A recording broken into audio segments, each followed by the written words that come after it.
Problem है।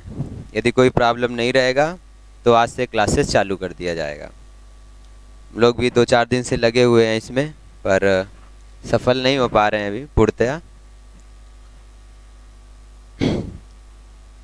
जल्दी से आप लोग कमेंट करिएगा और शेयर भी करिएगा जिससे कुछ लोग जुड़ सकें। अभी सबके पास सूचना भी नहीं है कि क्लास चालू है इस समय से। देखिएगा वॉइस सही आ रहा है, बफरिंग तो नहीं कर रहा है। 2-3 समस्याएं थी, आप लोग बताइएगा सही हो गई।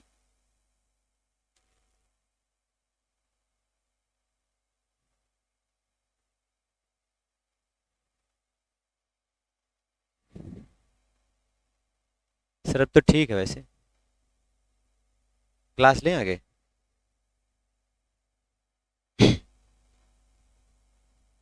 चलिए क्लास ले रहा हूँ, कोई समस्या नहीं रहेगी तो कल से क्लासेस पर डे हो जाएंगी, ठीक है। इसमें हम लोग पढ़ेंगे संख्या,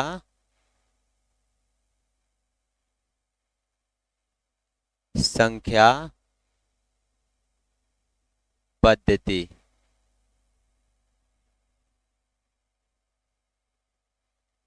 संख्या पद्धति। और ये जो आज क्लास चलेगा इसमें जो गणित पढ़ाया जाएगा ये यूपी टेट का होगा। यूपी टेट के लिए महत्वपूर्ण है। संख्या पद्धति में सबसे पहले हम बात करते हैं गणित है क्या। गणित के बारे में जानेंगे। गणित को हम लोग गणनाओं का विज्ञान कहते हैं। इसके कुछ उपनाम हैं जैसे कि गणनाओं का विज्ञान,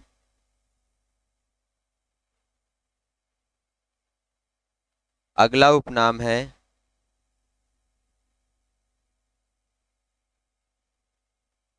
विज्ञान का जनक। गणनाओं का विज्ञान या फिर विज्ञान का जनक।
आप सभी छात्र छात्राओं को सिविल इंडिया कोचिंग सेंटर में स्वागत है।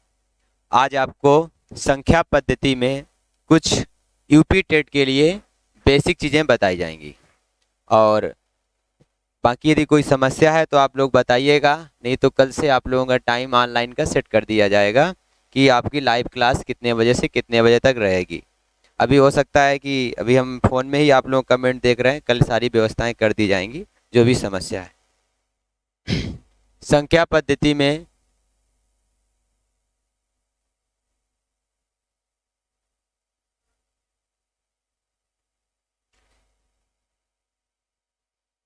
गणित गणित को हम लोग कहते हैं गणनाओं का विज्ञान। गणनाओं का विज्ञान या फिर इसे ही कहते हैं हम लोग विज्ञान का जनक। आप लोग ज़्यादा से ज़्यादा इसे शेयर करें। गणनाओं का विज्ञान या फिर विज्ञान का जनक। गणित में पूरे विश्व में 999 पद्धतियाँ कार्य करती हैं। उन 999 पद्धतियों में है, कुछ पद्धतियों का नाम आप लोग जानते होंगे।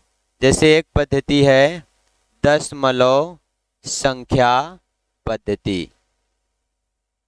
दशमलव संख्या पद्धति। दशमलव संख्या पद्धति, इसे दाशमिक संख्या पद्धति भी बोलते हैं। दाशमिक संख्या पद्धति, दशमलव संख्या पद्धति या फिर दाशमिक संख्या पद्धति। इसे दाशमिक संख्या पद्धति इसलिए कहते हैं क्योंकि इसमें टोटल 10 अंक होते हैं। 0, 1, 2, 3, 4, 5, 6, 7, 8 और 9। इसमें टोटल 10 अंक होते हैं, इसलिए इसे दाशमिक संख्या पद्धति कहते हैं। 1 से लेकर के जो अनंत तक नंबर होते हैं, 1 से लेकर 9 तक ये प्राकृतिक नंबर होता है। जो इसमें 0 है ये कृत्रिम नंबर होता है। 0 की खोज की गई थी। 0 की खोज आप लोगों को पता होगा, नहीं पता है तो मालूम करिए, आर्यभट्ट ने की थी। आर्यभट्ट जो है आपके बिहार के रहने वाले थे, इन्होंने ही 0 की खोज की थी। और कुछ पद्धतियों का नाम आप जानते होंगे, जैसे है रोमन संख्या पद्धति। रोमन संख्या पद्धति। रोमन संख्या पद्धति। इसमें एक और पद्धति है जिसका नाम है बाइनरी संख्या पद्धति। बाइनरी संख्या पद्धति। बाइनरी संख्या पद्धति को एक नाम से और जानते हैं, द्विआधारी संख्या पद्धति। इसे द्विआधारी संख्या पद्धति इसलिए कहते हैं क्योंकि इसके आधार में मात्र 2 ही अंक होते हैं, इसलिए इसे द्विआधारी संख्या पद्धति कहते हैं। रोमन संख्या पद्धति। रोमन संख्या पद्धति ज़्यादा प्रचलन में नहीं आ पाई क्योंकि इसमें बहुत सारी त्रुटियां हैं। जैसे सबसे मुख्य जो त्रुटि है, इसका स्थानीय मान नहीं निकलता है और इसमें इस प्रकार के अंक होते हैं। रोमन संख्या पद्धति का विकास रोम में हुआ है। रोम एक यूरोप महाद्वीप में शहर है, वहीं से जो है इसका प्रचलन हुआ है रोमन संख्या पद्धति का। आप लोग कमेंट करें, यदि कोई समस्या हो रही है वीडियो में किसी भी प्रकार की, वॉइस की या अदर कोई, तो आप लोग बताएं, उसे सही कराया जाएगा। हम लोग जो पढ़ेंगे वो होगा दशमलव संख्या पद्धति, यही हमको पढ़ना है और इसी पद्धति का प्रचलन भारत में है। दशमलव संख्या पद्धति। दशमलव संख्या पद्धति। दशमलव संख्या पद्धति में क्या है ये आप लोग देखिएगा। ये है जब इस पद्धति का विकास हुआ तो ये पद्धति प्रचलन में नहीं था, ठीक है ना। मतलब इसमें कुछ न कुछ त्रुटियां थी, जैसे कि जीरो नहीं था। तो जब जीरो की खोज की गई थी तब से ये पद्धति प्रचलन में आ गई। दशमलव संख्या पद्धति में आप लोग प्राकृतिक संख्या, सबसे पहले इसमें प्राकृतिक संख्याएं खोजी गई। प्राकृतिक संख्याएं एक से लेकर के अनंत तक होती हैं, 1 2 3 डॉट डॉट अनंत, इन्हें बोलते हैं प्राकृतिक संख्या। प्राकृतिक संख्या के बाद में इसमें जब जीरो की खोज की गई तो उसका नाम दिया गया पूर्ण संख्या। पूर्ण संख्या जीरो से लेकर के अनंत तक होती हैं, 0 1 2 डॉट डॉट अनंत। जो पूर्ण संख्याएं हैं ये जीरो से लेकर के अनंत तक होती हैं। पूर्ण संख्या के बाद में इसमें यह हुआ कि जब कोई नंबर माइनस का है तो उन्हें क्या नाम दिया जाएगा, तो उन्हें बताया गया पूर्णांक संख्या। पूर्णांक संख्याएं कहां से कहां तक होती हैं, माइनस अनंत से लेकर के प्लस अनंत तक होती हैं। ये कह सकते हैं दशमलव संख्या पद्धति का एक सौर मंडल है, इसी के अंदर जो है सारी संख्याएं पाई जाती हैं। पूर्णांक संख्याएं माइनस अनंत से लेकर के प्लस अनंत तक होती हैं। पूर्णांक संख्या के बाद में इसमें फिर संख्याओं का बंटवारा हुआ, उनका नाम दिया गया सम संख्या और विषम संख्या। सम संख्या और विषम संख्या। तो ये सम और विषम क्या होता है, ऐसी संख्याएं जिसमें 2 का भाग चला जाएगा वो संख्याएं सम संख्याएं होती हैं, और जिनमें 2 का भाग नहीं जाएगा ऐसी संख्याएं विषम संख्याएं होती हैं। आपको पता होना चाहिए कि प्राकृतिक संख्या, सम संख्या और विषम संख्या हमेशा प्लस में होती हैं, कभी माइनस में नहीं होती हैं। इसके बाद में आगे फिर इसमें बंटवारा किया गया परिमेय संख्या और अपरिमेय संख्या। परिमेय संख्या और अपरिमेय संख्या ये क्या होता है,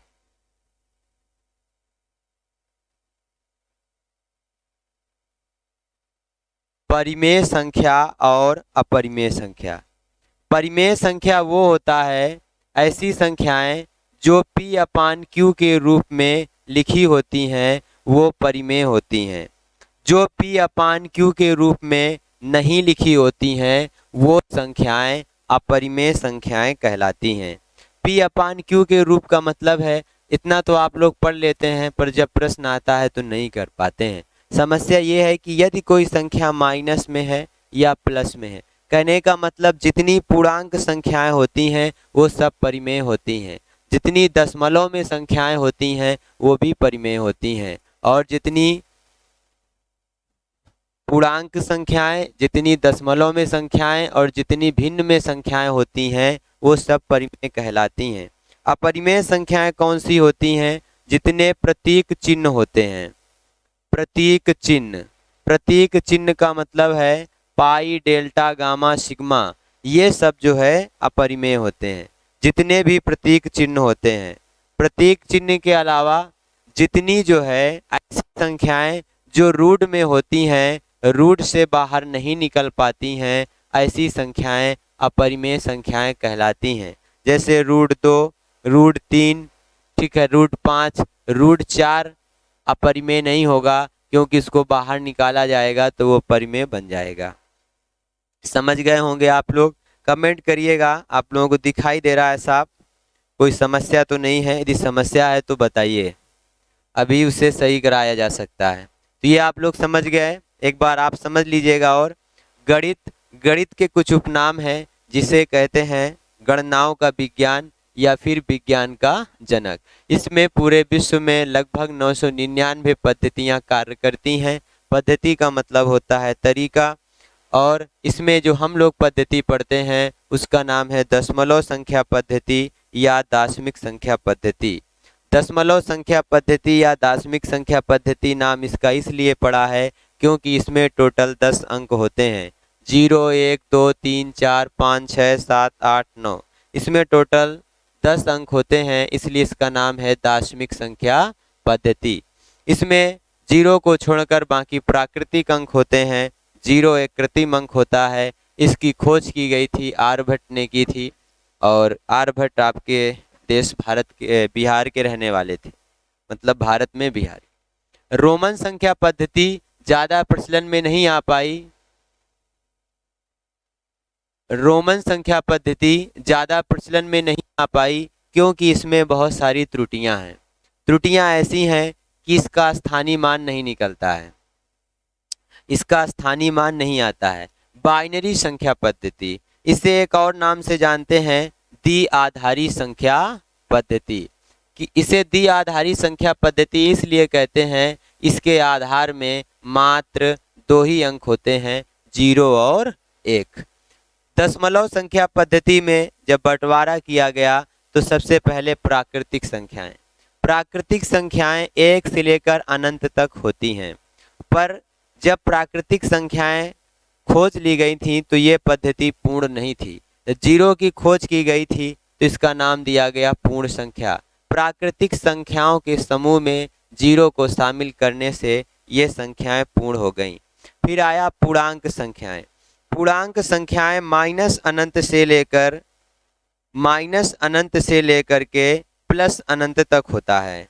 ठीक है, यदि कोई संख्या 2 है तो हम कह सकते हैं प्राकृतिक है, पूर्ण है, सम है। पर -2 है तो क्या होगा? ठीक है, तो हम कह सकते हैं ये पूर्णांक संख्या है। आप लोग बताइएगा कोई समस्या है, सही चल रहा है या नहीं।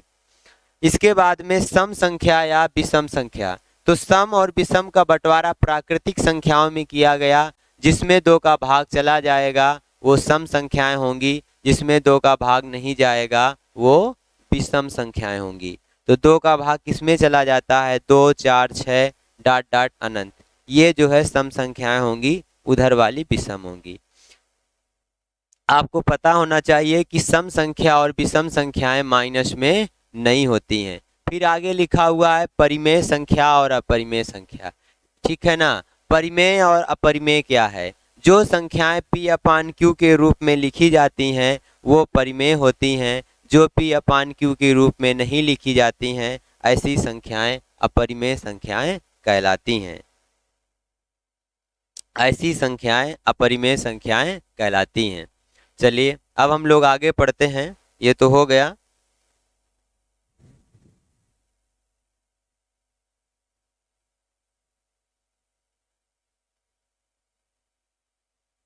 आगे आपको पढ़ने को मिलेगा इसी में भाज्य, भाज्य, भाज्य, अभाज्य, भाज्य अभाज्य और सह अभाज्य।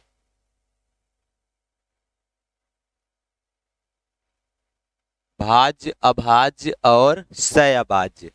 भाज्य संख्याएं वो होती हैं जिसके कम से कम 3 गुणनखंड होते हैं, जिसके कम से कम 3 गुणनखंड होते हैं ऐसी संख्याएं भाज्य संख्याएं कहलाती हैं। और जिसके केवल 2 ही गुणनखंड होते हैं ऐसी संख्याएं अभाज्य संख्याएं कहलाती हैं। प्राकृतिक संख्याओं का जब बंटवारा हुआ तो उसमें कुछ संख्याएं भाज्य हुई और कुछ संख्याएं अभाज्य हुई। भाज्य और अभाज्य संख्याएं भी माइनस में नहीं होती हैं। भाज्य संख्याएं वो होती हैं जिनके कम से कम 3 गुणनखंड होते हैं, ज़्यादा से ज़्यादा कितने भी हो सकते हैं। अभाज्य संख्याएं इनके कम से कम 2 गुणनखंड होते हैं, ज़्यादा से ज़्यादा भी 2 ही गुणनखंड होंगे, ऐसी संख्याएं अभाज्य संख्याएं कहलाती हैं। तो इसमें जब बंटवारा किया जा रहा था तो एक को अपवाद मान करके छोड़ दिया गया है। एक एक अपवाद नंबर है क्योंकि ये दोनों में किसी के भी नियम को फॉलो नहीं कर रहा था, मतलब उसका पालन नहीं कर रहा था, इसलिए एक को अपवाद दिया गया है और 2 को, 2 एक अभाज्य संख्या है इसके बाद में 3 भी एक अभाज्य संख्या है। भाज्य संख्याओं की शुरुआत 4 से होती है। भाज्य संख्याओं की शुरुआत 4 से होती है। 2 एक अभाज्य संख्या है और 3 भी एक अभाज्य संख्या है। यहाँ से प्रश्न आता है एकमात्र सम अभाज्य संख्या कौन सी होती है? तो एकमात्र सम अभाज्य संख्या 2 होती है। दो एक ऐसी संख्या है जो सम भी है और अभाज्य है। नहीं, इसको छोड़ दिया जाए तो जितनी भी अभाज्य संख्याएं मिलेंगी वो सारी विषम होंगी, सम नहीं होती हैं। सह अभाज्य संख्याएं कौन सी होती हैं? ये संख्याएं सिंगल नहीं होती हैं, ये जोड़े में होती हैं। जोड़ा 2 का भी हो सकता है, 3 का भी हो सकता है। इनकी पहचान होती है, इनका जो मासा होता है HCF वो इनका 1 होता है, इनका मासा 1 होता है। ऐसी संख्याएं सह अभाज्य संख्याएं कहलाती हैं। कोई भी दो लगातार क्रमागत संख्याएं आपस में सह अभाज्य होती हैं। ठीक है, कोई भी दो लगातार, जैसे कि 10, 11, कोई भी दो लगातार संख्याएं आपस में सह अभाज्य होती हैं, मतलब को प्राइम नंबर होते हैं। तो ये था भाज्य, अभाज्य और सह अभाज्य। इसमें आपको अभाज्य संख्याएं निकालना, ये सब चीजें बताई जाएंगी आगे।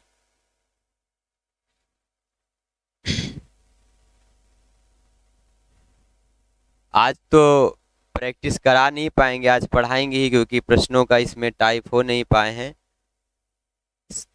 इसमें आप लोग आगे और पढ़ेंगे गुणनखंड और गुणज, ये क्या होता है? गुणनखंड,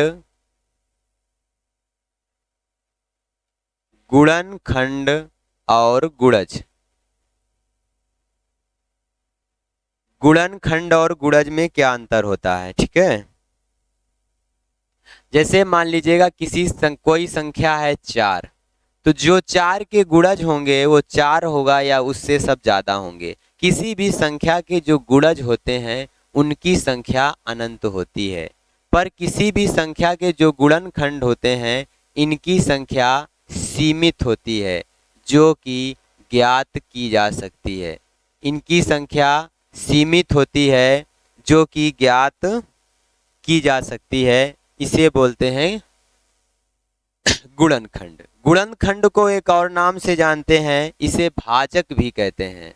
भाजक, इसे भाजक भी कहते हैं, इसे विभाजक भी कहते हैं। गुणज को गुणक भी कहते हैं।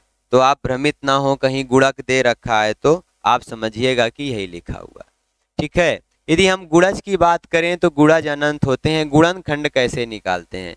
4 में किसका भाग जाएगा? 1 का, 2 का और 4 का।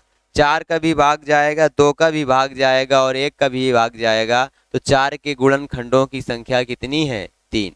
पर एग्जाम में इतना छोटा नहीं आएगा कि आप इस प्रकार से बताएं। एग्जाम में कुछ बड़ा प्रश्न आएगा, देखिएगा कैसे पूछेगा।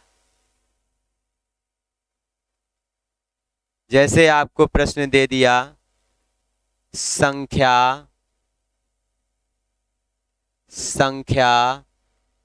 360 के, संख्या 360 के सभी गुणनखंडों की संख्या ज्ञात करो। संख्या 360 के सभी गुणनखंडों की संख्या ज्ञात करो।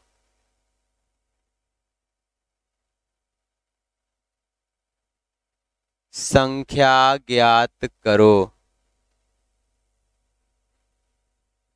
संख्या 360 के सभी गुणनखंडों की संख्या ज्ञात करो। कैसे इसको निकालेंगे? सबसे पहले आप दिए गए नंबर का फैक्टर करेंगे। 360 का फैक्टर करेंगे, 2 से करेंगे, 180 आएगा। अब हम पहचान कैसे पाएंगे कि ये 2 से कटेगा या नहीं कटेगा? ठीक है, तो यदि उसके लास्ट में 0 है, 2 है, 4 है, 6 है, 8 है, ऐसा कोई नंबर है तो उसमें 2 का भाग जरूर चला जाएगा।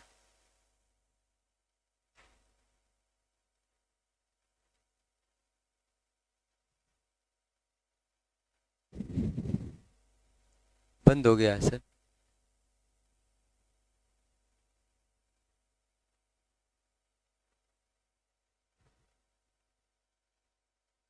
बैटरी खत्म हो गई क्या?